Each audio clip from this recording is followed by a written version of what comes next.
দূর হেঁটে এক পাড়ায় যাব চল, ধানের চাল চড়িয়ে বাষ্প মাখিয়ে এক পৃথিবী তৃপ্তি নিয়ে খাবে কিনা বল।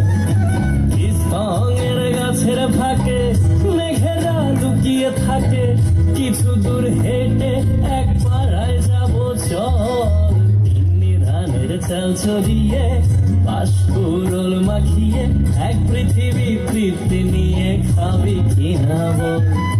সন্ধে